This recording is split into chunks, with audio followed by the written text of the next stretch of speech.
Republic day రోజున ఒక ప్రత్యేకమైన ప్రార్థన కూడిక సంఘంలో ఏర్పాటు చేయబడి ఉంది. ఉదయం 10 గంటల నుంచి మధ్యాహ్నం 3 గంటల వరకు మీరంతా రండి. మీతో పాటు మీ తోటి వారిని కూడా దేవుని మందిరానికి తీసుకొని రండి. లైవ్లో కూడా ఆ ప్రార్థన జరుగుతూ ఉంటుంది. మీరు ఇవన్నీ మనసులో పెట్టుకొని దీని విషయమే ప్రార్థించవలసిందిగా కోరుచున్నాం. Praise the lord. ఈ సమయంలో ఒక పాట పాడుకొని దేవుని నామాన్ని మహింపరుద్దాం. హల్లెలూయా, హల్లెలూయా.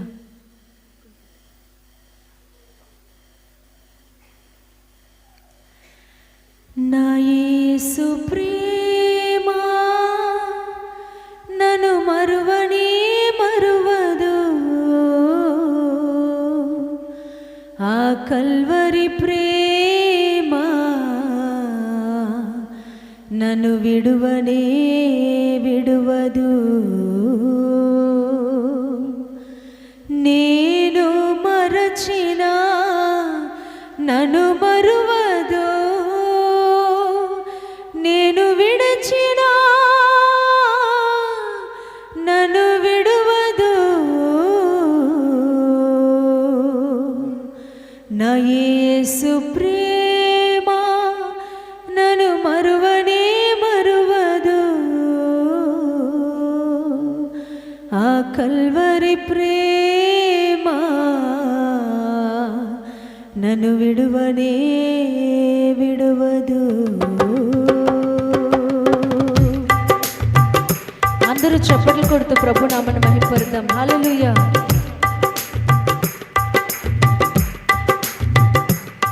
నా యేసు ప్రేమ నన్ను మరువనే మరువదు, ఆ కల్వరి ప్రేమ నన్ను విడువనే విడువదు.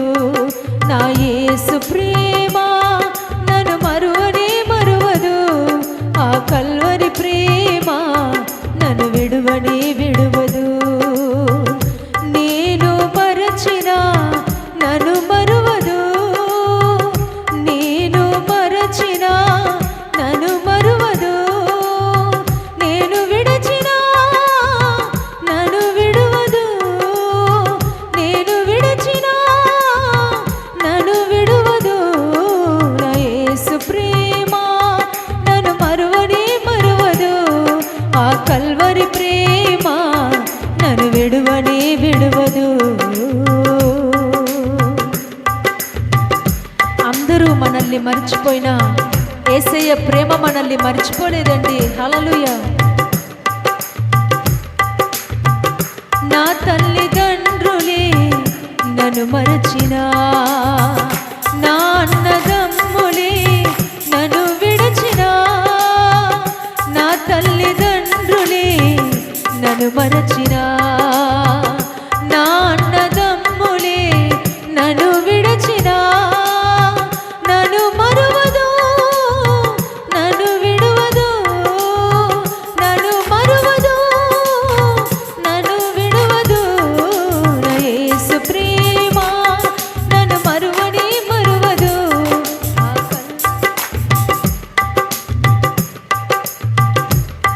నా యేసు ప్రేమ నన్ను మరువనే మరువదు, ఆ కల్వరి ప్రేమ నన్ను విడువనే విడువదు.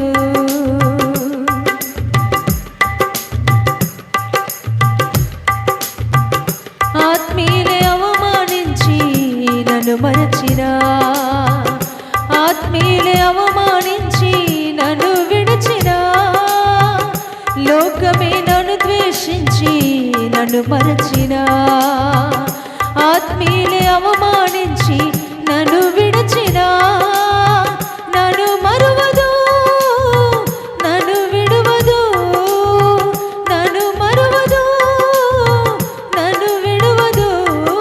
నా యేసు ప్రేమ నన్ను మరువనే మరువదు, ఆ కల్వరి ప్రేమ నన్ను విడువనే విడువదు. నా యేసు ప్రేమ నన్ను మరువనే మరువదు, ఆ కల్వరి ప్రేమ నన్ను విడువనే విడువదు. అందరూ చప్పట్లు కొడుతూ యేసయ్య ప్రేమను తలంచుచు ఆయన్ని స్తుతిద్దామండి. హల్లెలూయా. ఆ సిలువ ప్రేమను నీ మరుతునా, ఆ కల్వరి ప్రేమను నీ విడుతునా. ఆ సిలువ ప్రేమను నీ మరుతునా, ఆ కల్వరి ప్రేమను నీ విడుతునా. ప్రకటింతునయ్యా నీ త్యాగ ప్రేమను, ప్రకటింతునయ్యా నీ త్యాగ ప్రేమను. నా యేసు ప్రేమ నన్ను మరువనే మరువదు, ఆ కల్వరి ప్రేమ నన్ను విడువనే విడువదు. నా యేసు ప్రేమ నన్ను మరువనే మరువదు, ఆ కల్వరి ప్రేమ నన్ను విడువనే విడువదు. లోకమే నన్ను ద్వేషించి నన్ను మరచినా, ఆత్మీయులే అవమానించి నన్ను విడచినా. లోకమే నన్ను ద్వేషించి నన్ను మరచినా, ఆత్మీయులే అవమానించి నన్ను విడచినా. నన్ను మరువదు, నన్ను విడువదు, నన్ను మరువదు, నన్ను విడువదు. నా యేసు ప్రేమ నన్ను మరువనే మరువదు, ఆ కల్వరి ప్రేమ నన్ను విడువనే విడువదు. నా యేసు ప్రేమ నన్ను మరువనే మరువదు, ఆ కల్వరి ప్రేమ నన్ను విడువనే విడువదు. నా తల్లిదండ్రులే నన్ను మరచినా, నా అన్నదమ్ములే నన్ను విడచినా. నా తల్లిదండ్రులే నన్ను మరచినా, నా అన్నదమ్ములే నన్ను విడచినా. నన్ను మరువదు, నన్ను విడువదు, నన్ను మరువదు, నన్ను విడువదు. నా యేసు ప్రేమ నన్ను మరువనే మరువదు, ఆ కల్వరి ప్రేమ నన్ను విడువనే విడువదు. నా యేసు ప్రేమ నన్ను మరువనే మరువదు, ఆ కల్వరి ప్రేమ నన్ను విడువనే విడువదు. అందరూ తల్ల వంచండి, కన్నులు మెండి ప్రార్థన చేసుకుని దేవుని వాక్యాన్ని ధ్యానం చేద్దాం. పరిశుద్ధుడు అనే దేవా, నమ్మదగిన తండ్రి, మీకు స్తోత్రాలు చెల్లిస్తున్నా ప్రభువా. ఈ శ్రేష్టమైన పునరుద్ధానపు ఆరాధన దినమందు ఈ రీతిగా నీ పాద సన్నిధానంలో ఇంతవరకు నిన్ను స్తుతించడానికి, ఆరాధించడానికి, ఘనపరచడానికి, నీకు సమర్పించుకోవడానికి దేవా, నీవు మా ఎడల చూపించిన కృపకై మీకు కృతజ్ఞతాస్తుతులు చెల్లిస్తున్నాం తండ్రి.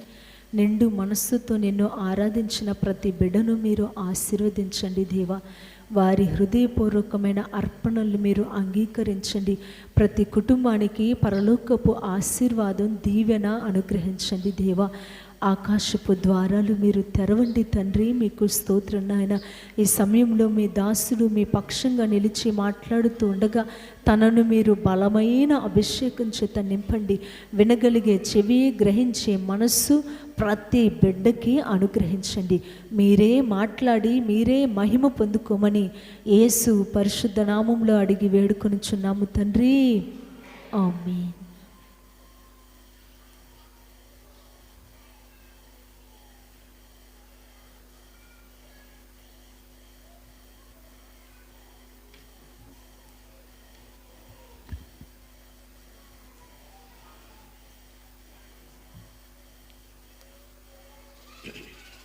దేవుని పరిశుద్ధ నామానికి మహిమ కలుగునుగాక.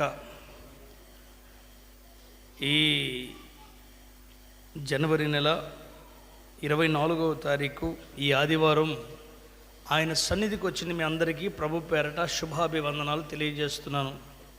ప్రియులారా, దేవుని సందేశాన్ని ధ్యానించే ముందు ఒక చిన్న మాట మీకు గుర్తు చేస్తున్నాను, తెలియజేస్తున్నాను. సేవకురాలు తెలియజేసి నాకు కూడా రేపటి 26వ తారీఖు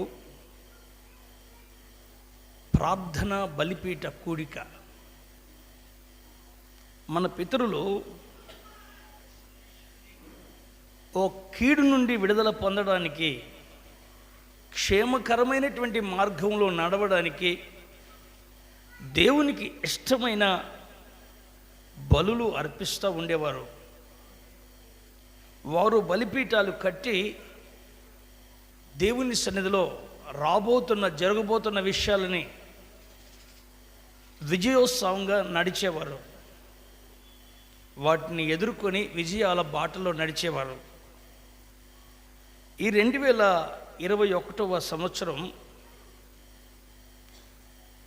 ఎన్ని సమస్యలు, ఎన్ని ఉపద్రవాలు, ఎన్ని బాధలు ఈ ప్రపంచానికి దాగి ఉన్నాయో చెప్పలేము. అయితే మనము ఈ సంవత్సరానికి అంతటికి కావలసిన ఓ ప్రార్థన బలిపీఠాన్ని కట్టుకుందాం. ప్రియ దేవుని బిడ్డలారా, రేపటి 26వ తారీఖు ప్రార్థన బలిపీఠ కూడిక.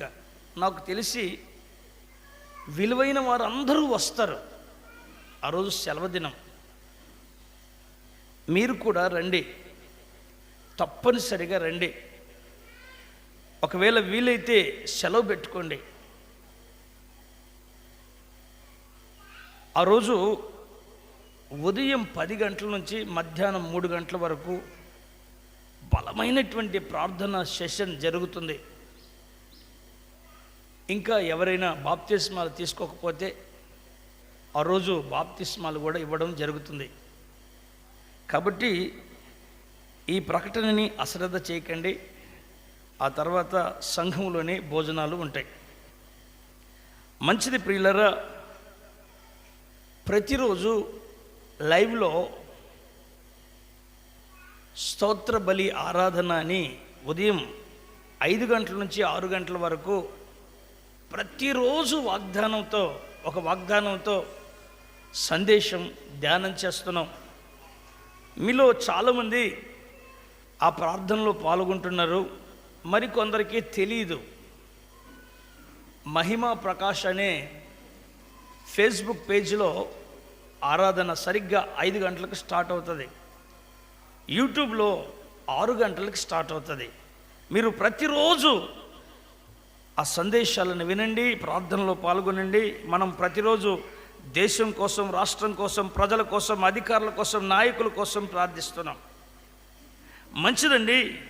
ఈరోజు ఈ ఆరాధనలో వాక్య ధ్యానం కోసం ఒక మాట చదువుకుందాం. మరొకసారి మనం ధారావాహికంగా నెలంతా ధ్యానిస్తున్న వాక్యాన్ని చదువుదామండి. యెషయా గ్రంథం 60వ అధ్యాయం 19వ వచనం. ఇక మీదట పగలు సూర్యుని ప్రకాశం నీకు వెలుగుగా ఉండదు. నీకు వెలుగిచ్చుటకై చంద్రుడు ఇకను ప్రకాశించడు. యెహోవాయే నీకు నిత్యమైన వెలుగవుతాడు. నా ప్రియ సహోదరి సహోదరులారా, లాస్ట్ ఇయర్ వీళ్ళని వాళ్ళని ఆధారం చేసుకొని మీరు బ్రతికారేమో, కానీ ఈ సంవత్సరం ప్రభు అన్నాడు, యెహోవాయే నీకు నిత్యమైన వెలుగు అవుతాడునని, దేవుడే నీ జీవితంలో ప్రకాశిస్తాడునని. దేవుడు మనకు వెలుగవుతాడు. ఆ వెలుగులో మనం నడుస్తున్నాము అని గత వారాలుగా మనం ధ్యానం చేస్తూ వచ్చాం కదా. ఈరోజు ఆయన తన ప్రజల మీద, తన భక్తుల మీద, తన బిడ్డల మీద ఎలా ప్రకాశిస్తాడు అనే విషయాన్ని ధ్యానం చేస్తున్నాం. కీర్తనల గ్రంథం 31వ కీర్తన 16వ వచనం చదవండి.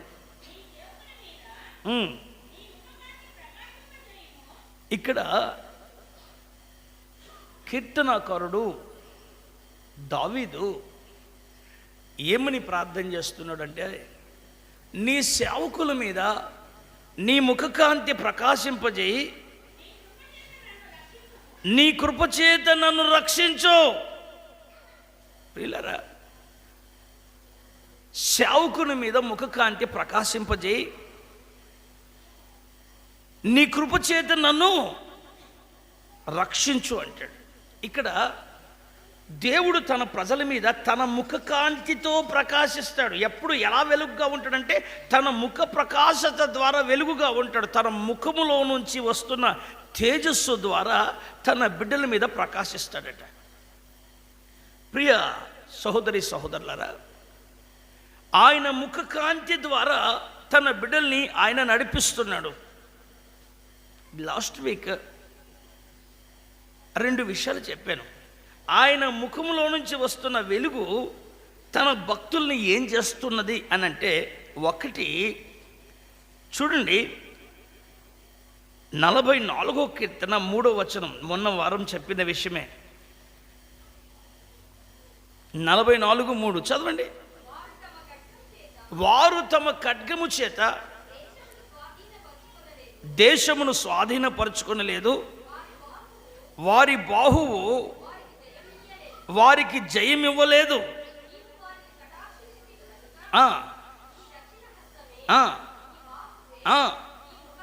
అక్కడ భక్తుడు అంటాడు, నీ ముఖ కాంతి వాళ్లకు విజయము కలగజేసాను. అంటే దేవుని ముఖ కాంతి అట తన భక్తులకు విజయాన్ని ఇస్తుందట. ప్రియులారా, నేను నిన్న వారం చెప్పాను, అసలు యుద్ధం చేయకుండానే తన ప్రజల మీద ఒక ప్రకాశతనిచ్చి దేవుడు విజయం ఇచ్చాడని. అబ్రహాం గురించి చెబుతూ సొదొమ గొమొర మీదకి వచ్చిన 5 రాజుల మీద ఈ బలహీనులైన అబ్రహాము ప్రజలు బలమైన కార్యాన్ని ఎలా చేశారో మనం చూసాం. ఆయన ముఖకాంతి తన ప్రజల మీద దేవుడు ప్రకాశింపజేశాడు అని చెప్పాడు. ప్రియులారా, రెండవదిగా చదవండి 89వ కీర్తన 15వ చరణం.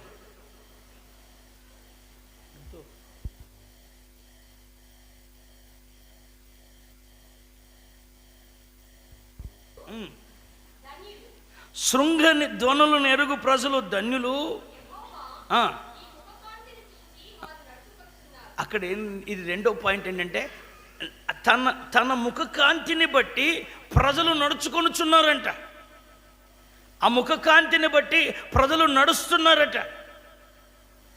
రెండోది, ఒకటి విజయం ఇస్తుంది, రెండోది ఆయన ముఖకాంతి నడిపిస్తుంది అనే విషయాన్ని నిన్నటి వారం ధ్యానం చేశాం. ఈ వారానికి గాను ఈ మాట చదవండి ఒకసారి. చదవండి 90వ కీర్తన 8వ వచనం.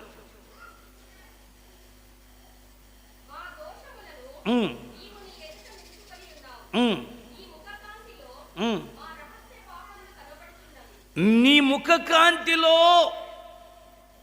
మా రహస్య పాపాలు కనబడుతున్నాయి. అంటే ఇక్కడ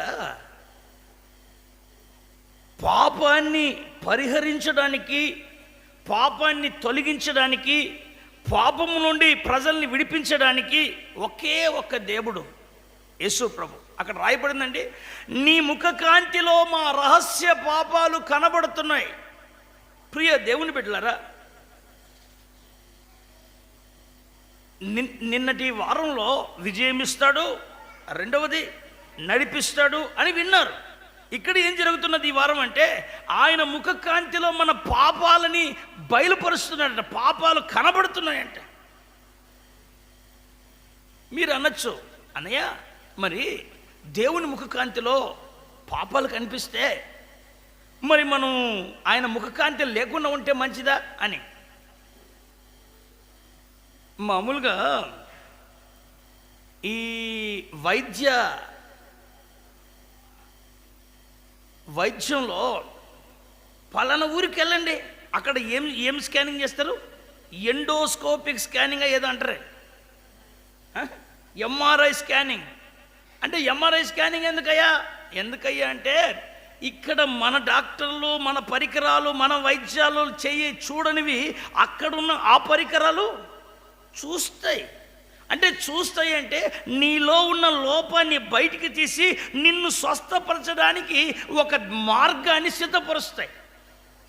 అందుకని అక్కడ తీసుకెళ్ళండి, ఇక్కడ తీసుకెళ్ళండి, పలానా చోటికి తీసుకెళ్ళి పలానా చోటికి తీసుకెళ్ళండి అంటారు. అంటే ఆ పరికరము నీలో ఉన్న ఆ బలహీనతను చూపిస్తుంది అన్నమాట. ఇక్కడ దేవుని ముఖకాంతి అట మనలో ఉన్న రహస్య పాపాలని వెలికి తీస్తుందట. రహస్య పాపాలని వెలికి తీస్తుందట. పిల్లరా, పాపాలు వేరు, రహస్య పాపాలు వేరు. చాలామంది రహస్య పాపాలు ఎందుకంటే ఒకరోజు మనం ఆయన ఎదుట నిలబడబోతున్నాం. అప్పుడు ఆయన ఎదుట మచ్చ ముడత డాగు కలంకం లేని సంఘంగా ఆయన మనల్ని ఆయన ఎదుట నిలబెట్టుకోవాలని వాక్యము చేత వాక్య ఉదక స్నానము చేత మనల్ని సిద్ధపరుస్తున్నాడు. పరలోకం అంటే ఏదో ఆషామాషి కాదండి. పరలోకం అంటే ఏదో ఫ్రీ టికెట్ కాదండి. పరలోకం అంటే ఎంతో ఉన్నతంగా, ఎంతో శ్రద్ధగా చేసే భక్తులకు మాత్రమే ఆ పరలోకం. నా ప్రియ సహోదరి సహోదరులారా, ఇక్కడ వాక్య భాగంలో గమనిస్తే ఆయన ముఖకాంతిలో రహస్య పాపాలని కూడా ఆయన వెలక్కి తీస్తున్నాడట. అంటే ఆయన ముఖము ఎప్పుడైతే మన మీద ప్రకాశిస్తుందో అంతరంగంలో ఉన్న పాపాన్ని కూడా ఆయన బయటికి తీసేస్తాడు. ఓసారి అది ఓ సముద్ర తీరం, వినండి, సముద్ర తీరం. జనసమూహము వేలాదిగా లక్షలాదిగా ఆయన సందేశాన్ని వినడానికి ఆయన దగ్గరికి వచ్చారు. ప్రియ సహోదరి సహోదరులారా, జనం విస్తారంగా ఆయన చుట్టూ ఉంటే ఆ సముద్ర తీరాన ఆ 2 దోణలు ఉన్నాయి. ఆ దోణల్ని చూసి అక్కడ ఆ దోణల్లో ఉన్న జాలరులు ఒడ్డుకొచ్చి వలలు కడుక్కుంటా ఉన్నారు. వినండి, కడుక్కుంటున్నాడు.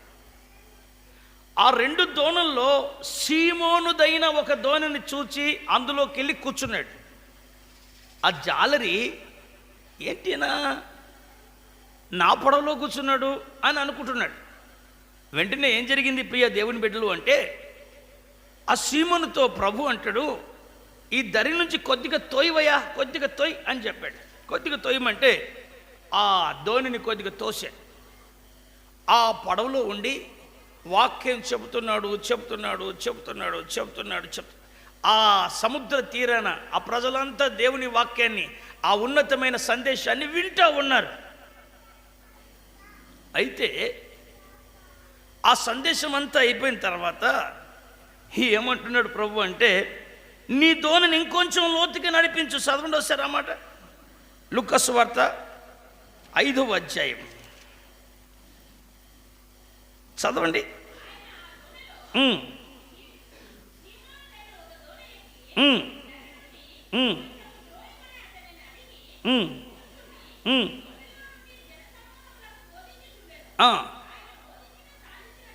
బోధించుట చాలించిన తర్వాత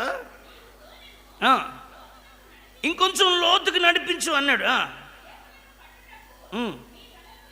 ఇప్పుడు సీమోన్తో ప్రభు అంటాడు, బాబు ఇప్పుడు వలై భయ్యా బాబు వలై అంటే, అప్పుడు సీమోన్ అంటాడు, అయ్యా మేము రాత్రంతా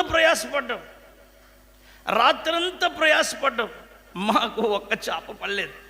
అయినా ఇప్పుడు పగలు ఎవరు చేపలు పట్టరు కదా అని అంటూ, అయినను 5వ వచనం చూడండి.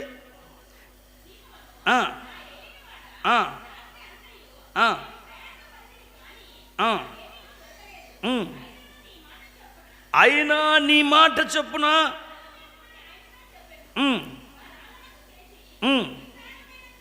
ఇక్కడ జరిగిన సన్నివేశం ఏంటంటే, విస్తారమైన చేపలు పట్టారంట. ఆ వలలు మునిగిపోయేంత ఆ వలలు పిగిలిపోయేంత, ఆ దోణిలు మునిగిపోయేన్ని చేపలు పట్టారట. కింద చదవండి.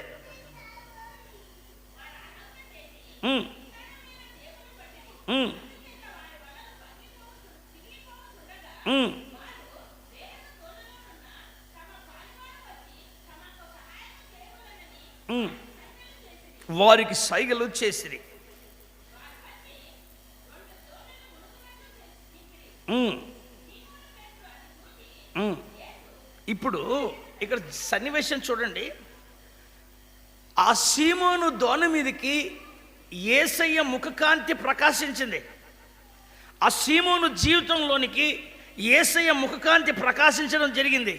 ఇది వరకు అప్పటి వరకు ఆ సముద్రంలోనే వ్యాపారం, సముద్రంలోనే చేపలు పట్టుకుంటూ సముద్రం ధరినే జీవిస్తున్న ఈ జాలరికి ఒక ప్రకాశత వచ్చింది. యేసయ్య ఒక వెలుగుగా వారి మీదకి వచ్చాడు. ప్రియ దేవుని బిడ్డలారా, ఆ సీమోను దోణిలో యేసయ్య ప్రకాశత వచ్చిన తర్వాత సీమోను ఇన్ని చేపలు చూశాడు. మనమైతే ఆ చేపల్ని సర్దుకుంటూ ఆయన వచ్చిన సంగతి ఆయన పక్కన పెట్టేసే వాళ్ళే మీరు. కానీ సీమోను ఆయన దగ్గర మోకరించాడట. చూడండి ఒకసారి ఆ మాట. ఆయన దగ్గర మోకరించి చదవండి 8వ వచనం.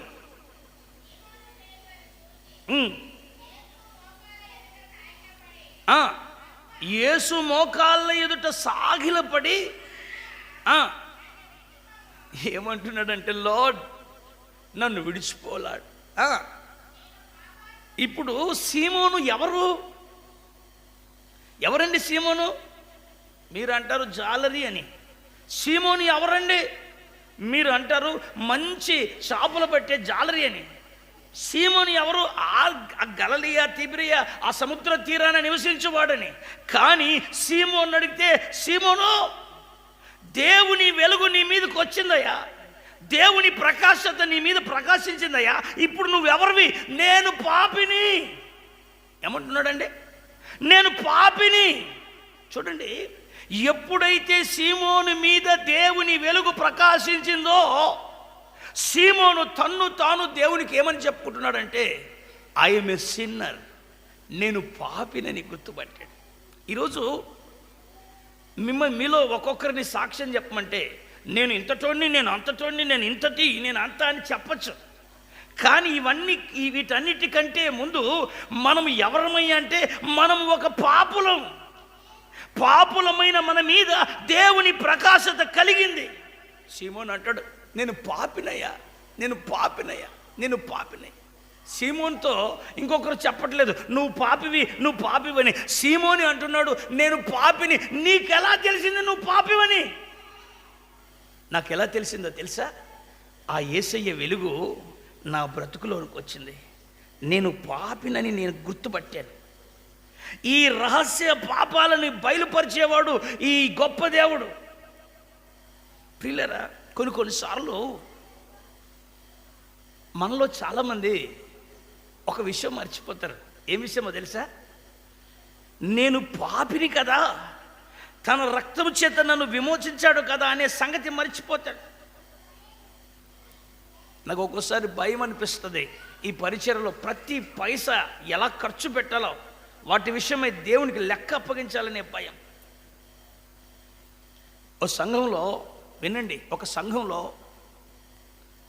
ఓ పాస్టర్ గారు నిలబడి, అది పేద సంఘం అంట, పేద ప్రజలున్న సంఘం, ఇళ్లలో కూలీ నాలి చేసుకుంటున్న పని చేసేవాళ్ళు ఉన్న సంఘం.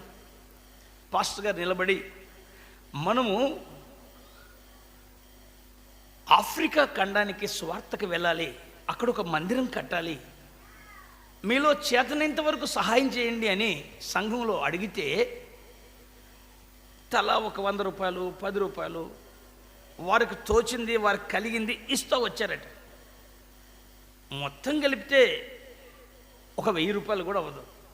కానీ ఆసియా ఖండాన్ని దేవుని కోసం సంపాదించే, ఆఫ్రికా ఖండాన్ని దేవుని కోసం సంపాదించాలి, ఆఫ్రికా దేశాన్ని ప్రభువుకు సొంతం చేయాలి అనే ఒక తపన ఆ సంఘంలో. ప్రియులారా, మీరు స్తోత్రబలిలో చూస్తున్నారో లేదో, స్తోత్రబలి ఆరాధనలో ఒక ఇంట్లో కూర్చొని మోకరించి దేవుని సన్నిధిలో చేతులు చాపి ప్రతి దేశం కోసం ఏడుస్తున్నాం, మేము ప్రతి రాష్ట్రం కోసం ఏడుస్తున్నాం. మీకు అర్థం కాదు, ఏంటి అన్నయ్యకి ఈ భారం ఏంటి, సిస్టర్కి ఏంటి ఈ భారం అని.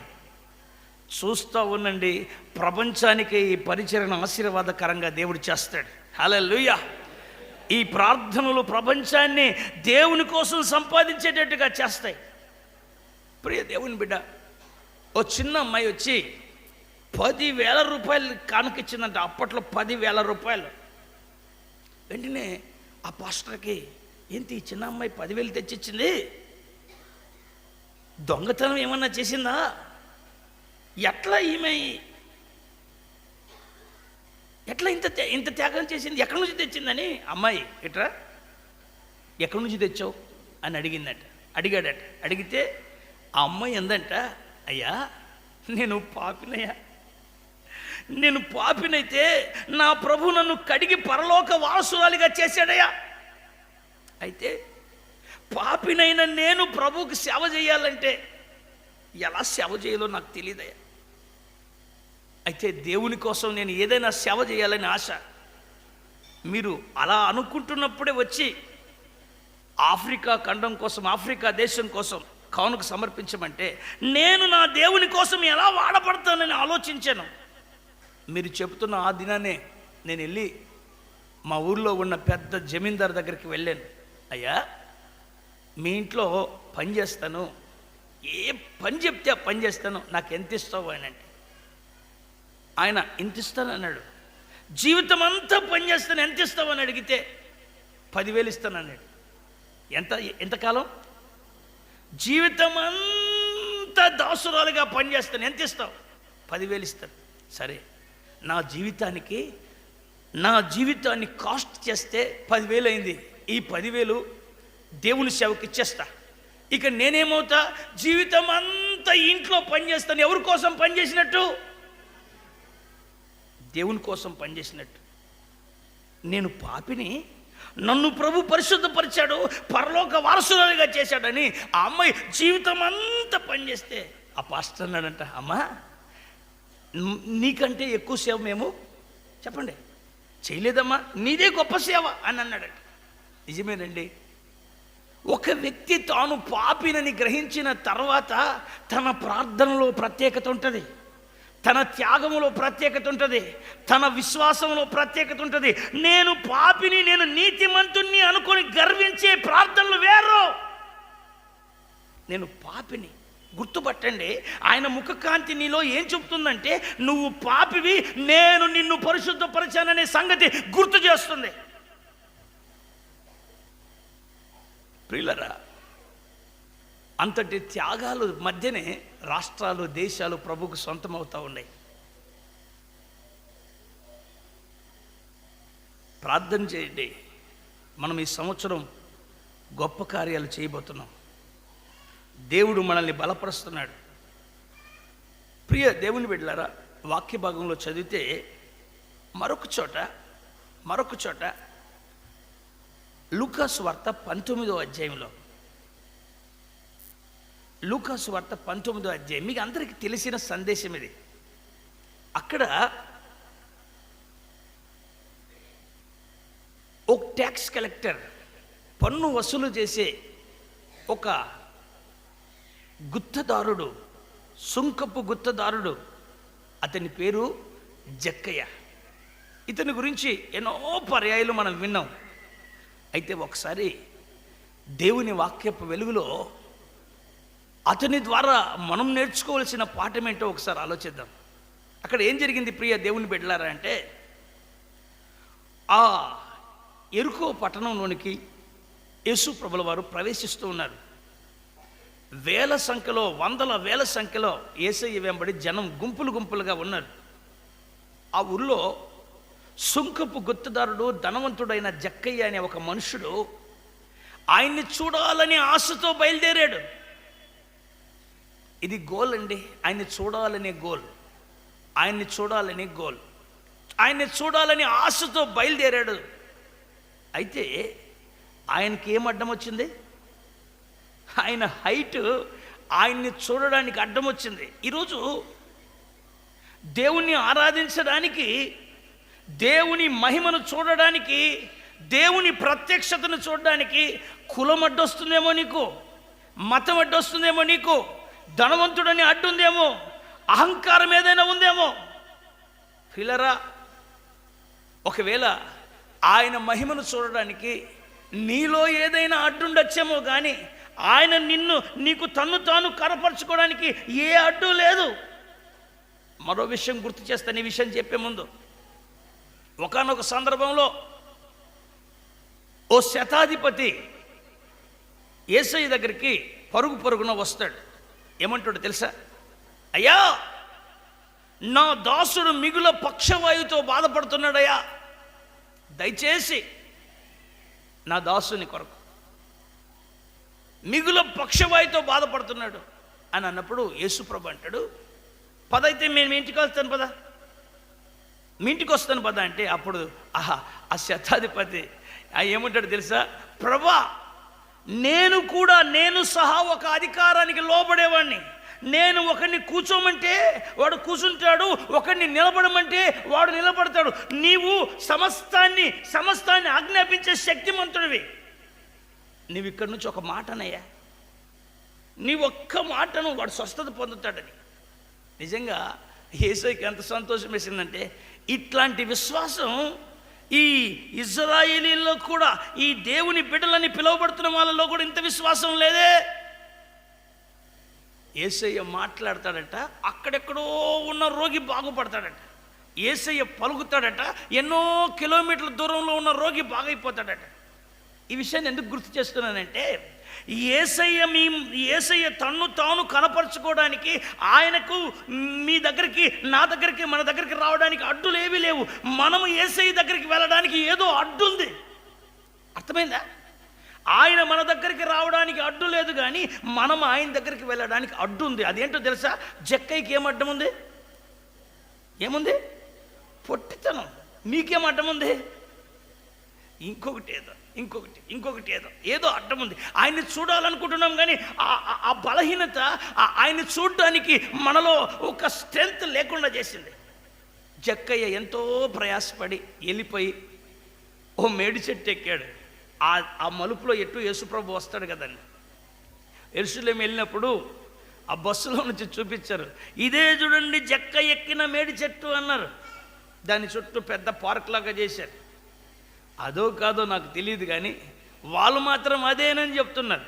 అయితే చెట్టుతో పెద్ద విశేషం ఏముంది? చెట్టులో విశేషం ఏముంది? అక్కడ జరిగిన చరిత్రలో గొప్ప విషయం ఉంది. ఏంటయ్యా అంటే, జక్కయ్య మేడి చెట్టు ఎక్కాడు. ఎందుకు ఎక్కుతున్నాడు? యేసయ్యని చెప్పండి. ఈ ప్రయాస ఎందుకు? యేసయ్యని చూడాలి. అంటే పిల్లరా, ఒక ప్రయాస లేకపోతే, ఒక శ్రమ లేకపోతే దేవుని ఆశీర్వాదాన్ని పొందుకోలేదు. ఈరోజు చాలా ఈజీ అయిపోయింది. ఏమో లేదు, సింపుల్గా ఆశీర్వాదాలు వచ్చేసేయాలి, సింపుల్గా ఆశీర్వదింపబడాలి, సింపుల్. ప్రియ దేవుని బిడ్డలారా, శ్రమ లేకుండా ఆశీర్వాదాలు లేవు. జక్కయ్య కనీసం మేడి చెట్టు ఎక్కడానికి శ్రమ పడ్డాడు దేవుని చూడాలని. ఈరోజు నీవు దేవుని ఆశీర్వాదాలు పొందాలంటే సమయానికి దేవుని మందిరానికి రా, సమయానికి మోకరించి ఆయన వైపు చేతులు చాపి ప్రార్థించే అనుభవంలో ఉండు. జక్కయ్య ఆ మేడి చెట్టు ఎక్కి అలా చూస్తున్నాడు, ప్రయాసపడుతున్నాడు. జక్కయ్య యొక్క స్ట్రెంగ్త్ యేసు ప్రభును చూడడానికి సహాయపడలేదు, కానీ యేసు ప్రభు ఆ మేడి చెట్టు దగ్గరికి వచ్చి, జక్కయ్య త్వరగా దిగు, నేడు నేను మీ ఇంట బస చేయవలసి ఉంది అన్నాడు. జక్కయ్యకి ఆశ్చర్యం అనిపించింది. నేను చెట్టెక్కడం ఎవరు చూశారు? ఈయన చెట్టెక్కడం చూసి మరి నా పేరు పిలుస్తున్నాడు అనుకొని, సరే నేను టకటక తొందరగా దిగి ఆ ఇంట చేర్చుకున్నాడు. భోజనం పెట్టాడు. అందరూ అనుకుంటున్నారు, చదవన మాటలు లుక్ ఏమంటున్నారు? అందరు ఏమంటున్నారు అంటే, ఈయన పాపి అంటున్నారు. కానీ వాక్యం ఏమంటుందంటే, ఎవరో నువ్వు పాపి అని చెప్పడం కాదు, నీకు నువ్వే ఏమనుకోవాలి? నేను పాపి. ఎవరో నువ్వు పాపివి అని అందరూ చెప్తున్నారు. ఆ ఊళ్ళో వాళ్ళంతా జక్కయ్య పాపిస్తాడు, జక్కయ్య పాపి అంటున్నారు. అయితే జక్కయ్య యేసు ప్రభుని ఇంట చేర్చుకొని భోజనం పెట్టిన తర్వాత ఏం జరిగింది చదవండి.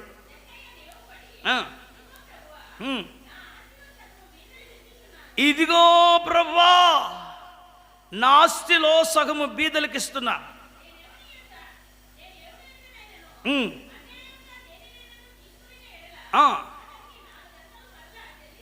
నేను ఎవడి దగ్గర అన్యాయం చేశానో అంటే, ఇతను అన్యాయం చేసినట్టుగా చెప్తున్నాడా లేదా?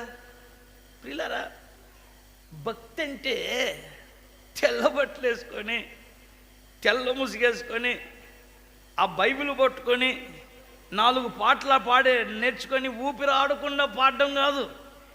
భక్తి అంటే మనలోని పాపాన్ని మనం గ్రహించి ప్రభు పాదాల చెంత పాపాలు కడుక్కోవడమే భక్తి.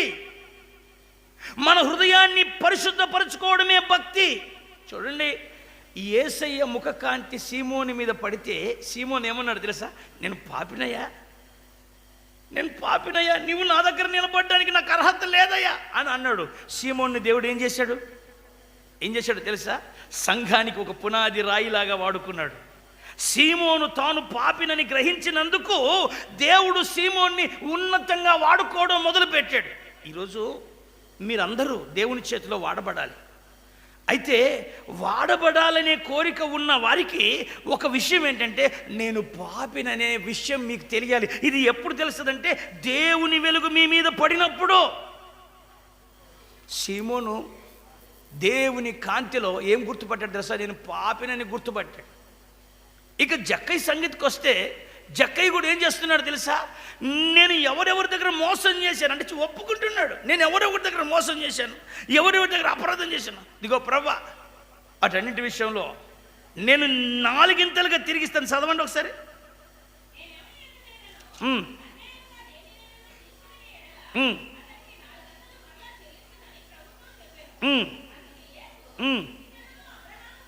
ఊళ్ళో వాళ్ళందరూ ఏమన్నారు? దేవుడు ఏమంటున్నాడు? ఊళ్ళో వాళ్ళంతా వీడు పాపిరాబాయ్, వీడు పాపి అంటుంటే యేసయ్య అంటున్నాడు, ఇతడు అబ్రహాము కుమారుడు. అంటే దీని అర్థం ఏమిటి అనుకుంటున్నారు? అబ్రహాము ఎక్కడ ఉంటాడో అబ్రహాము వెనక ఇతను ఉంటాడు. అబ్రహాము దేనికి చేత ఏ వాగ్దానం చేత పిలువబడ్డాడో ఆ వాగ్దానానికి ఇతను కూడా వారసుడు. కారణం ఏంటో తెలుసా? ఇతడు నేను పాపినని ఒప్పుకున్నాడు. ఈరోజు వాగ్దానాల స్టిక్కర్లు మొత్తం ఇల్లంతా నింపడం కాదు, వాగ్దాన బోర్డులు ఇల్లంతా పెట్టడం కాదు. వాగ్దానం నెరవేరాలి అంటే నీవు పాపివనే సంగతి, నేను పాపిననే సంగతి ఆ ముఖకాంతిలో మనకు తెలియాలి. ఆయన అంటాడు, రహస్య పాపాలు బయలుపడతాయని. కొంతమందికి ఇది కూడా పాపమేనా?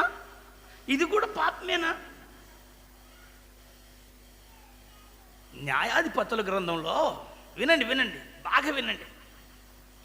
గిద్యోను, చెప్పండి ఒకసారి గట్టిగా చెప్పండి. న్యాయాధిపతుల గ్రంథంలో గిద్యోను అనే ఒక మహావీరుడు ఉన్నాడు. ఇతన్ని గురించి దేవదూత అన్నమాట ఏంటో తెలుసా? పరాక్రమము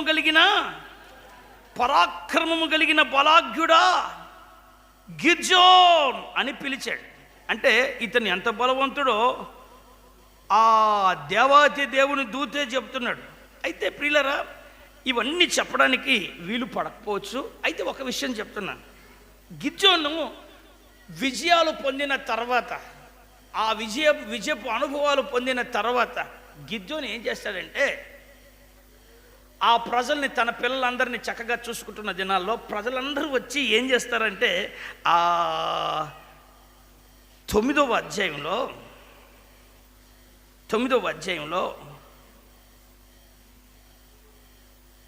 పైనుంచి చదవండి, 8 చదవండి.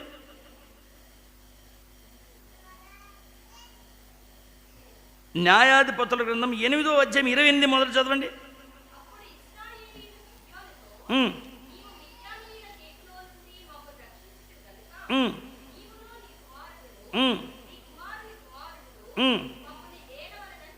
ఏమని చెప్పారు? ఆ దినాల్లో రాజులు లేరు, న్యాయాధిపతులే. వీళ్ళు ప్రజలందరూ వచ్చి, బాబు అయ్యా, నీవు నీ పిల్లలు మమ్మల్ని ఏలండి అని చెప్పాడు. అప్పుడు గిద్యోను ఏమంటాడు?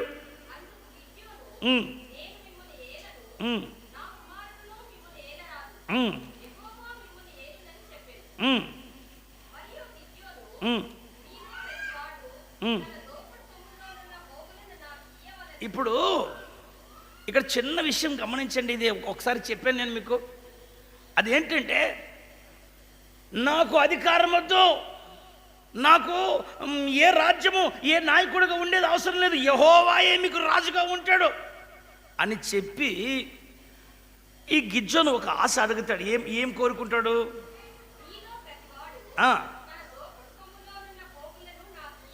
ఏం ఏం కావాలంట? పోగులంటే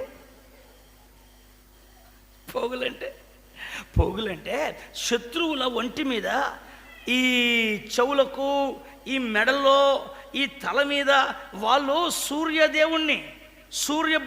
సూర్యుణ్ణి దేవునిగా భావించి సూర్యుని ఆకారంలో వారు ఆ హారాలు చేసుకునేవారు. సూర్యుని ఆకారంలో ఈ పోగులు పెట్టుకునేవారు.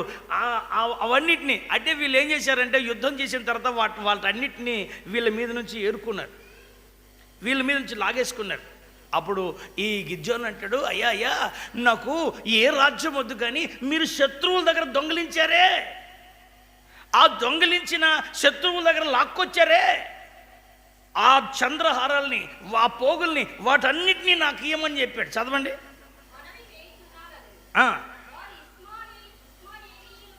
వారు ఇస్మాయిలీలు గనక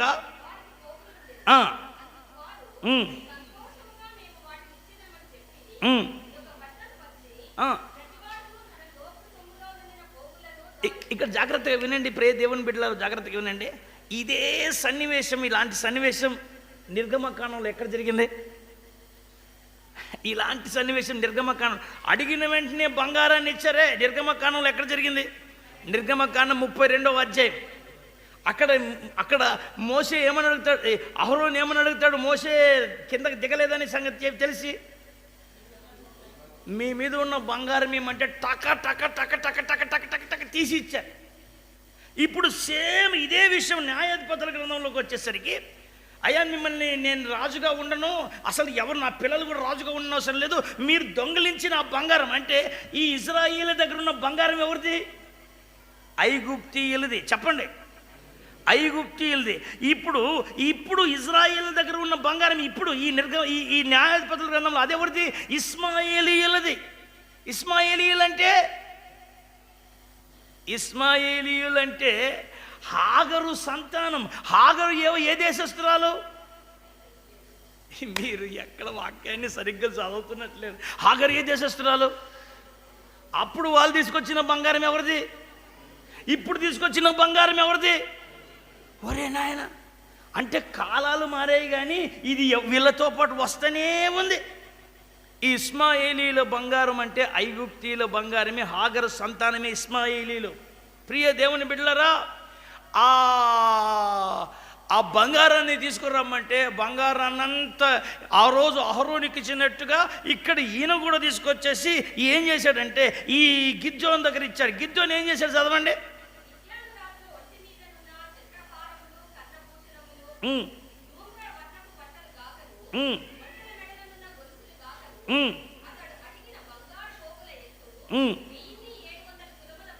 వెయ్యిన్ని 700 తులాల బంగారం. అప్పుడు వాస్తవానికి నిర్గమకాండం 32వ అధ్యాయంలో అహరోను ఏం చేశాడు? ఇప్పుడు ఈయన ఏం చేశాడు? అహరోను చేసింది దూడబొమ్మ. ఆ దూడబొమ్మను ఎందుకు చేసినట్టు? ఐగుప్తు దేశపు దేవత ఎవరు? ఐగుప్తు దేశపు దేవుడు ఎవరు? ఓరే నాయన, మీకు తెలీదా? ఐగుప్తీయులు ఈ దూడల్ని, ఆవుల్ని, వీటిని పూజిస్తారు. వారు పిల్లలను పూజిస్తారు. ఐగుప్తు యొక్క చిహ్నం పిల్లి, ఐగుప్తు యొక్క ఆ చిహ్నం దూడ. ఐగుప్తు దేశంలో విమానంలో దిగిన వెంటనే ఆ విమానంలో ఆహ్వానించే వాళ్ళు పెద్దగా ఏంటది ఆవు, ఆ దూడ ముఖాన్ని పెట్టుకొని వెల్కమ్ వెల్కమ్ వెల్కమ్ అంటుంటారు. వాళ్ళు గుర్తు అనమాట అది. ప్రియ దేవుని బిడ్డలారా, ఈ ఐగుప్తీయుల చిహ్నం, ఐగుప్తీయుల స్వభావం మనుషుల్ని వెంబడిస్తూనే ఉంది.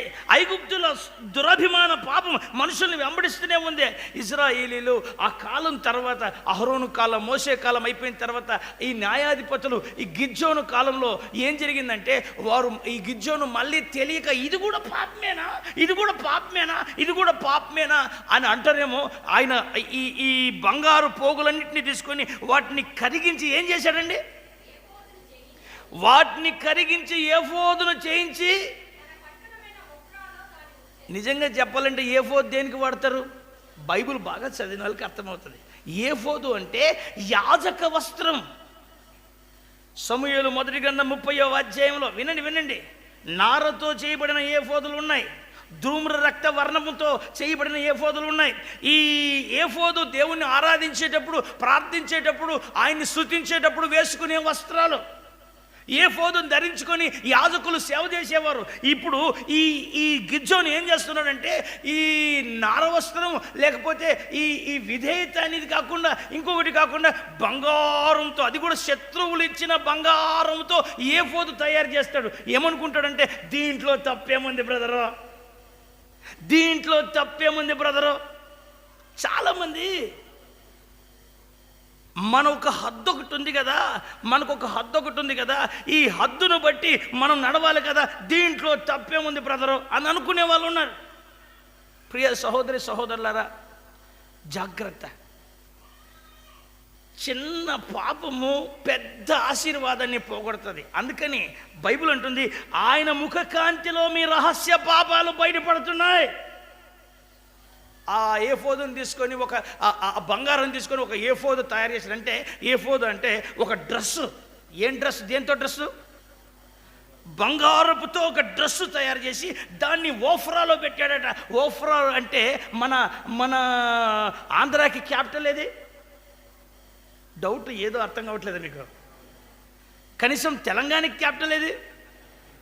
అంటే తెలంగాణ క్యాపిటల్ హైదరాబాద్లో పెట్టినట్టు ఈ ఇజ్రాయిలులకి అప్పుడు ఓఫ్రా అనేది ఒక క్యాపిటల్. ఆ క్యాపిటల్ సిటీలో మామూలుగా మన ఊళ్ళలో అంబేద్కర్ బొమ్మని, వైఎస్ఆర్ బొమ్మని, ఈయనంటే ఇంకో ఎంపీ రామారావు బొమ్మని, రకరకాల బొమ్మలు పెడుతుంటారే, ఈయన వెళ్ళి నడి రోడ్లో ఏఫోదుని పెట్టాడు. ఏఫోదుని దేవుడు ఎక్కడ పెట్టమన్నాడు? వినండి, ఎక్కడ పెట్టమన్నాడు? దేవుణ్ణి ఆరాధించేటప్పుడు ధరించుకొని దేవుని మందిరంలో ఉండమంటే దీన్ని తీసుకెళ్ళి 4 రోడ్ల మధ్యన పెట్టాడు.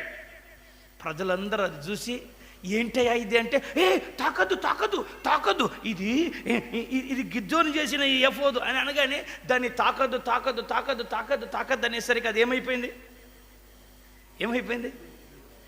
ఏమైపోయిందంటే తాకద్దు అనేసరికి తాకకుండా మొక్కుతున్నారు. రాను కింద చదువుతారండి. దానిని అనుసరించి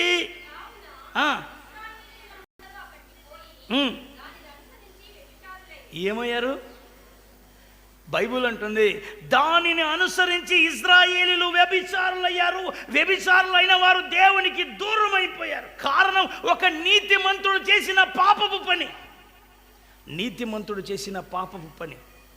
ఈరోజు మీరు అనుకుంటున్నారేమో, నేను నీతిమంతున్నాయా, నాకేమని? లేదండి. దేవుని ముఖకాంతి నీ మీద ప్రకాశించాలి. మనము పాపులమనే సంగతి మనం ఒప్పుకోవాలి. ఎప్పుడైతే నీ పాపములో నుంచి నువ్వు బయటపడతావో దేవుని ఆశీర్వాదం నీ మీదకి వస్తుంది. సీమోను తాను పాపినని గుర్తుపట్టాడు. జక్కయ్య తాను పాపినని గుర్తుపట్టాడు.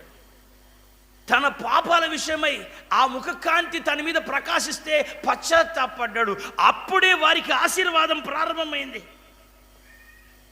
ప్రియ దేవుని బిడ్డలారా, ఇంకా వాక్యం చదువుకుంటూ వెళ్తే మీరు గ్రహించాలి, మీరు చేస్తున్న చిన్న పొరపాట్లు తర్వాత తరానికి ఒక పాపంగా మారుతాయేమో. గిజ్జోను నీతిమంతుడే కానీ అనేక మందిని పాపపు దారిలో నడిపించే నీతిమంతుడైపోయాడు. చిన్న పొరపాటు పెద్ద సమస్యను తీసుకొచ్చింది. ఆ తర్వాత ఈ ఏఫోదు ఒక గృహదేవతగా మారిపోయింది.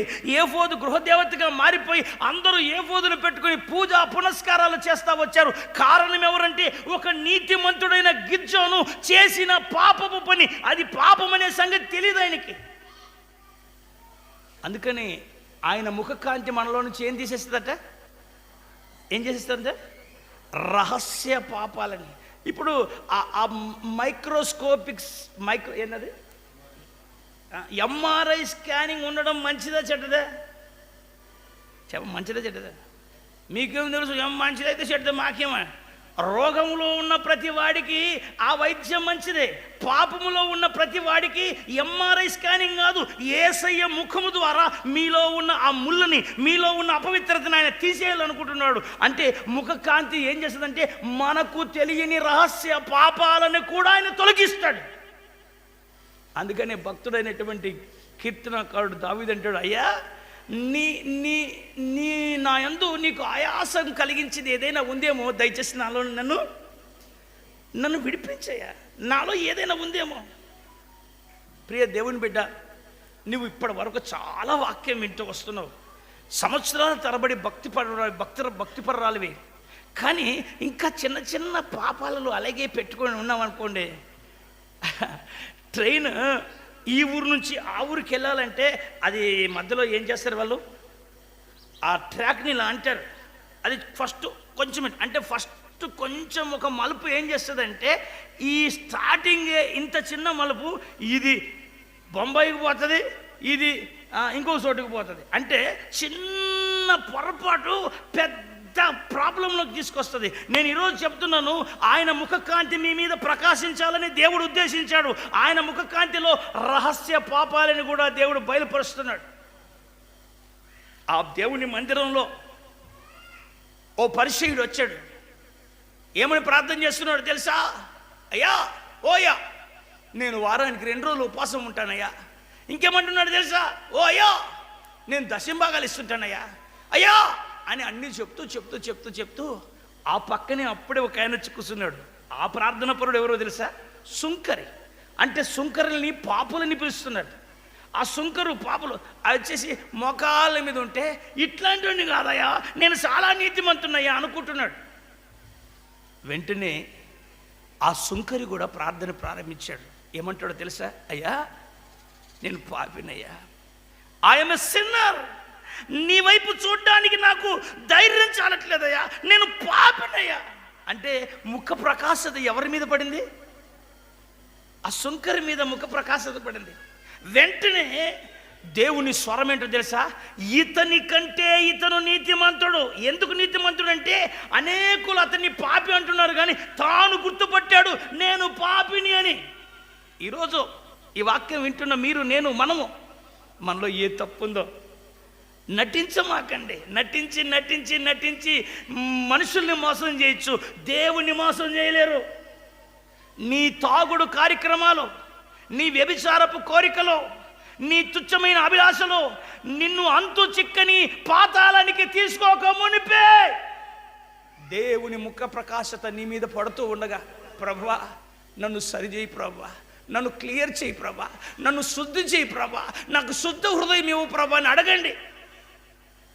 ప్రియ దేవుని బిడ్డ, పేతురు పాపిని అంటున్నాడు, జక్కయ్య పాపిని అని గుర్తుపడుతున్నాడు, ఆ సుంకరి పాపిని అని అంటున్నాడు. ఇంకా పౌలు గారి గురించి చదివితే, నేను పాపుల్లో, చెప్పండి, నేను అందరికంటే పెద్ద బోధకుని అన్నాడా? నేను అందరి పాపుల కంటే సీనియర్ పాపిని అన్నాడు. 14 పత్రికలు రాసిన మహాజ్ఞాని, అహర్నిశలు ఒక్క నిమిషము విశ్రాంతి లేకుండా దేవుని పనిలో నిమగ్నమై చెరసాల్లో పడ్డ ఆయనని చేతులని కాళ్ళని బంధించిన, ఆయనకి దేవుడిచ్చిన దర్శనాన్ని ఎవరు బంధించలేరని పత్రికలు రాసిన మహాజ్ఞాని, వివేకం గలవాడు. ఆ పత్రికలో రాస్తూ ఇంత జ్ఞానవంతుడు ఏమంటాడు తెలుసా? నేను పాపులలో ప్రధాన పాపిని. అంటే ఇతని మీద ఏమున్నట్టు? దేవుని వెలుగు ప్రకాశించినట్టు రహస్య పాపాలను కూడా వెలుగు తీస్తున్నాడు.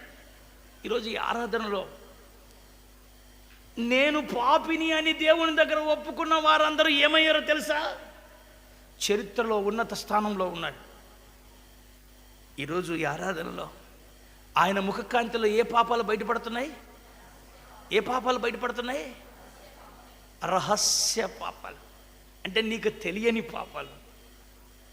ఒక వ్యక్తి మహానాయకుడు అండి, గ్రేట్ లీడర్, కానీ చిన్న పాపం చేశాడు. పాలు తేనెలు ప్రవహించే దేశానికి చేరలేకపోయాడు. ఏం పాపం చేసి ఉంటాడు? చిన్న పాపం చేశాడు. ఏం పాపం చేశాడంటే, దేవుని ప్రజల్ని నోరు తెరిచి ద్రోహులారా అన్నాడు. మీరు చెప్పండి, ద్రోహులారా అనేది పాపమేనా? మాట పాపమేనా? ఏంటి మూగపోయారు చెప్పండి. ఇప్పుడు మోషే అంతటి భక్తుడే ఒక చిన్న మాట దగ్గర తప్పిపోతే, నీవు నేను ఆఫ్టర్ ఆల్ కదా. అందుకని భక్తుడు అంటాడు, అయ్యా నీకు ఆయాసం కలిగించేది నాలో ఏదైనా ఉంటే ఇప్పుడే నన్ను శుద్ధి చేయి ప్రభు. ఒకసారి మోకరించండి. ఈరోజు ప్రతి ఆదివారం లాగా కాదు, ఇక్కడ ఒక సెల్ఫ్ ఎగ్జామినేషన్, స్వపరీక్ష జరుగుతుంది. అన్నయ్య, అమ్మ, తల్లి, నువ్వు ధనవంతురాలువో నువ్వు పేదరాలువో మనుషులు దాన్ని చూస్తారేమో, కానీ దేవుని వాక్యం మాత్రం నీవు పాపివనే సంగతి చెప్పి నిన్ను నీతిమంతుడిగా మార్చడానికి యేసు ప్రభు వచ్చాడు. ఈ సందేశాన్ని లైవ్ ద్వారా వీక్షిస్తున్న వారు కూడా ఆలోచించండి.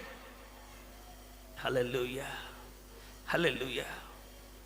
ఈ ప్రశస్తమైన రోజు, ఈ ఆదివారపు ఆరాధనలో అందరూ కనులు మూసి, సీమోను నేను పాపిని అన్నాడు. తాను దేవుని పనిలో ఉన్నతుడిగా ఆశీర్వదింపబడుతున్నాడు.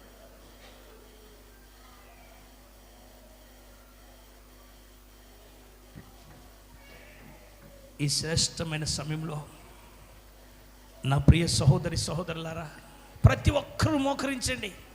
మోకరించగలిగిన శక్తి ఉన్న వాళ్ళందరూ మోకరించండి. ఈరోజు ఈ స్వపరీక్షలో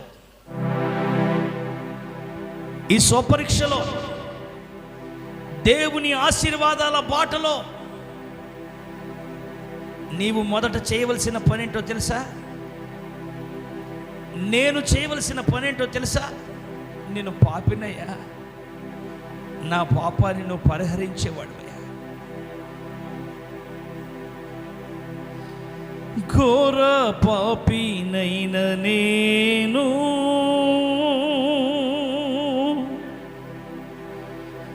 దూరంగా పారిపోగా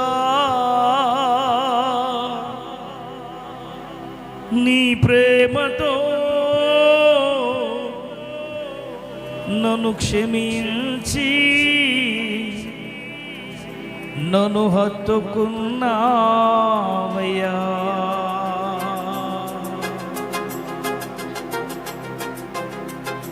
ప్రతి ఒక్కరు కూడా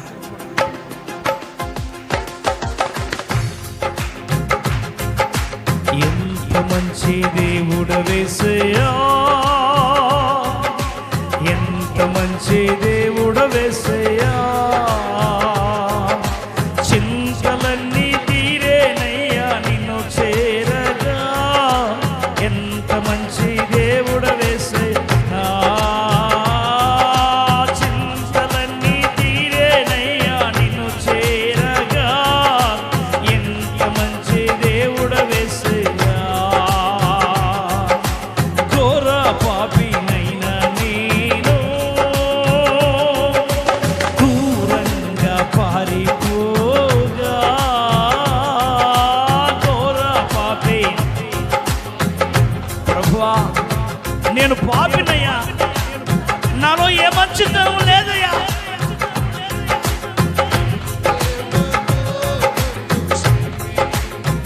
ఏ నీతి లేని వాడయ్యా.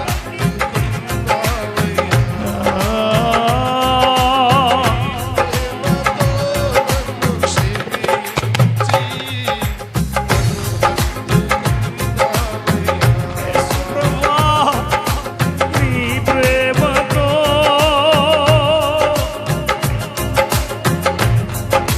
నన్ను హత్తుకున్నావయ్యా.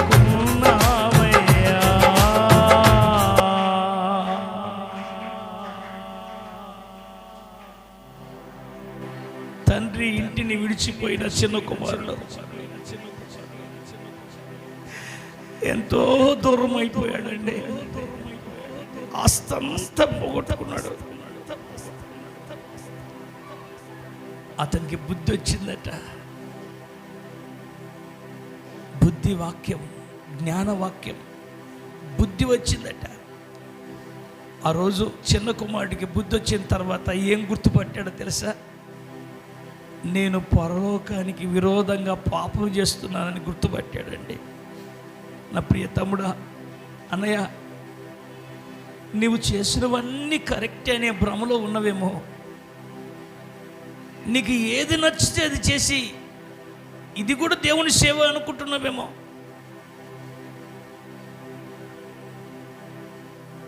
గిద్యోను బంగారంతో ఏఫోద చేసి సేవ అనుకున్నాడండి. కానీ గిద్యోను బుద్ధిహీనత అనేకుల్ని పాపంలో పడేటట్టుగా చేసింది. ఈరోజు ఆయన ముఖకాంతిలో మనకు తెలియని రహస్య పాపాలు కూడా బయటపడుతున్నాయి.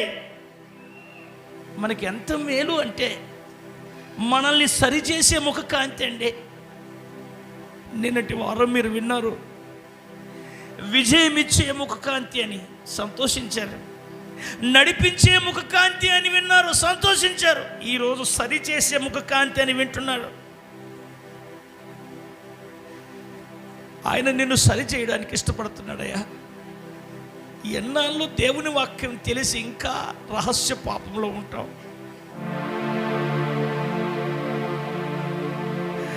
ఒక భక్తిపరుడు, దేవుని వాక్యం చదివేవాడు దురభిమాన పాపంలో పడడనే సంగతి నీకు తెలుసు కదా. ఇంకా పేకాటలో తిరుగుతున్నావు, ఇంకా వ్యభిచారంలో తిరుగుతున్నావు,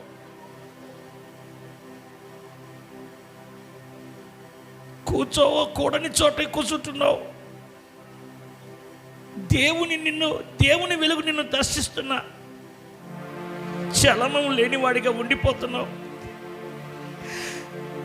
ఈరోజైనా ఒక మార్పు నీలో రాకపోతే యేసయ్య శ్రమ, యేసయ్య గాయాలు, యేసయ్య ముళ్ళ కిరీటం, యేసు పరలోకాన్ని విడిచిపెట్టి నీ కోసం దిగి వచ్చిన అనుభవం కేవలం నీ తుచ్చమైన పాపం వల్ల ఆయన చేసిన త్యాగాన్ని అర్థం లేకుండా చేస్తున్నవేమో.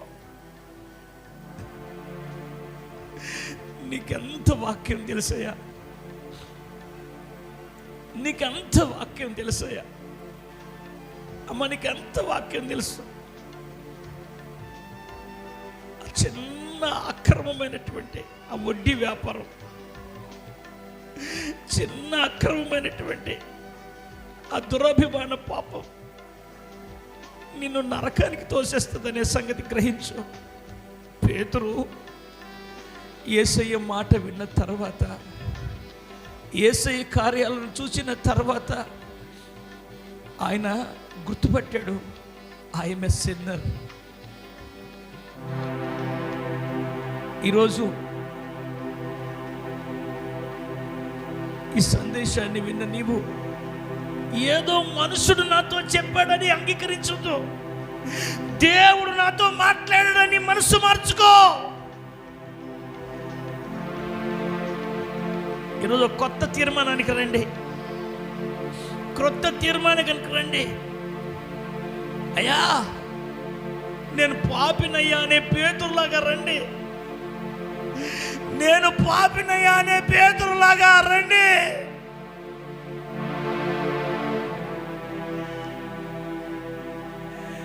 భక్తిపరుడైన సమూయేలు అంటున్నాడు, నేను ప్రార్థించకపోవడమే పాపం అంటాడు.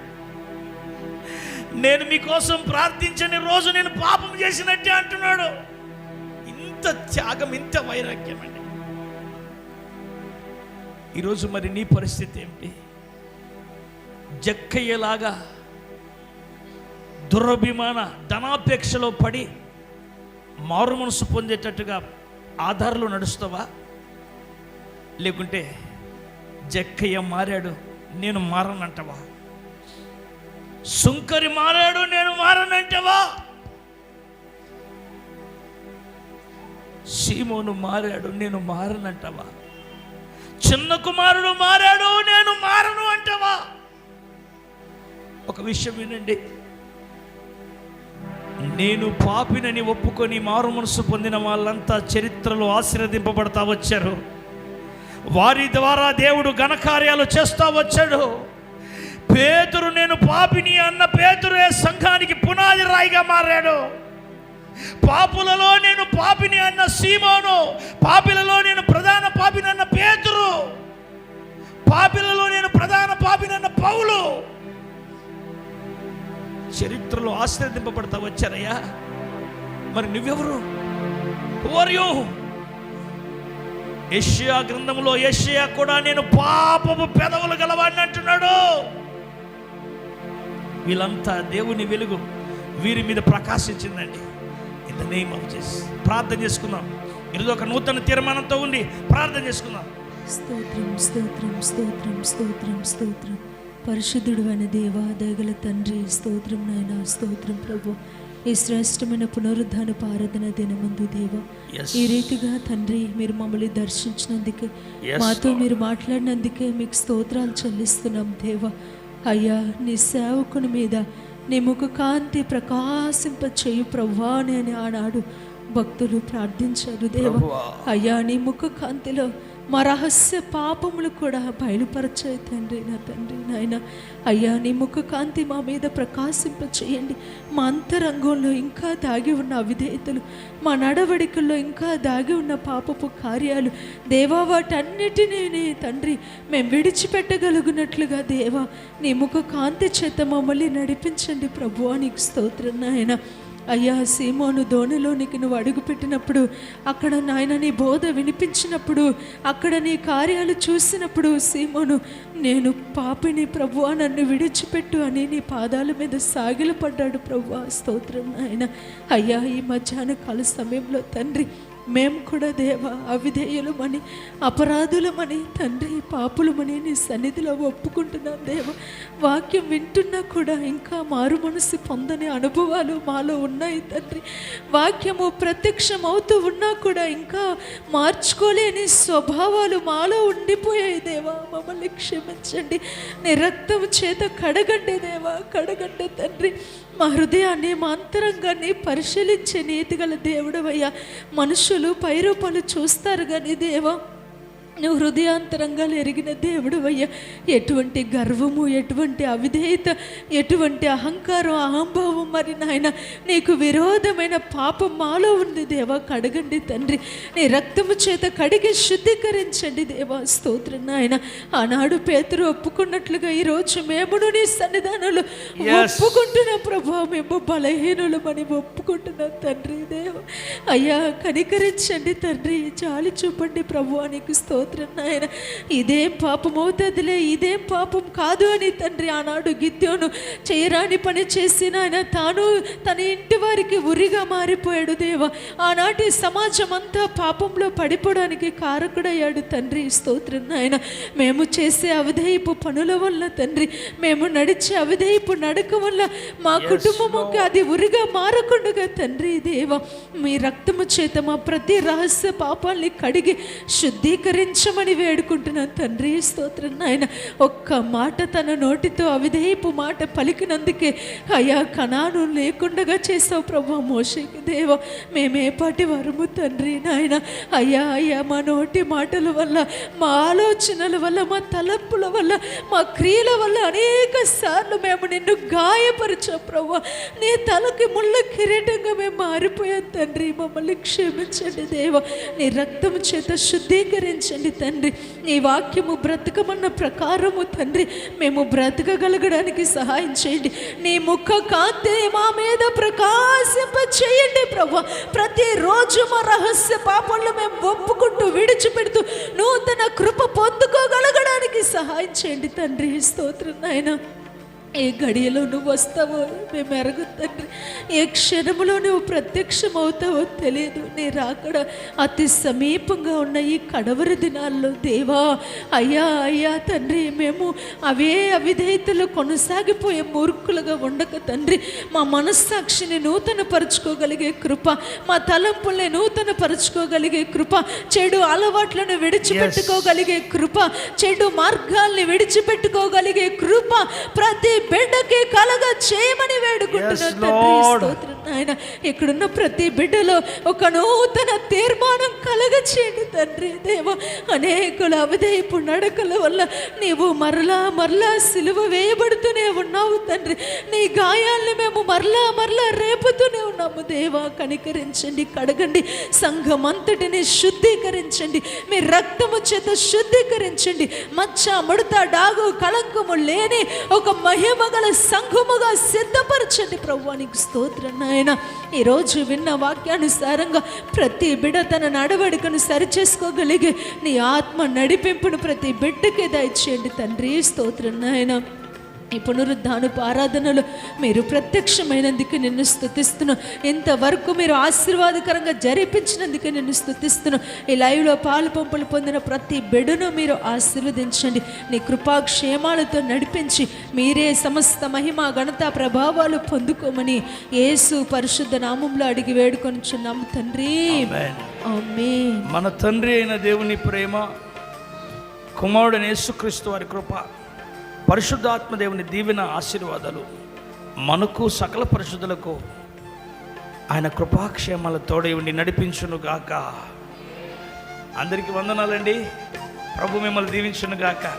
గమనించండి, 26వ తారీఖు వచ్చే మంగళవారం ఉదయం 10 గంటల నుంచి సాయంత్రం 3 గంటల వరకు, మధ్యాహ్నం 3 గంటల వరకు జరిగే ప్రార్థన బలిపీఠ కూడికకు తప్పనిసరిగా హాజరుకండి. లైవ్ ద్వారా కూడా ఆ కార్యక్రమాన్ని వీక్షిస్తున్న వారు ఇతరులకి తెలియజేయండి. ప్రభు మిమ్మల్ని దీవించును గాక. ఆమేన్. ప్రతిరోజు స్తోత్ర బలి ఆరాధన ఉదయం 5 గంటల నుంచి 6 గంటల వరకు జరుగుతున్నాయి. ఈ కార్యక్రమాల్లో పాల్గొనండి. ప్రభు ఆశీర్వాదాలు పొందండి. ప్రభు మిమ్మల్ని దీవించును గాక. God bless you. God bless you.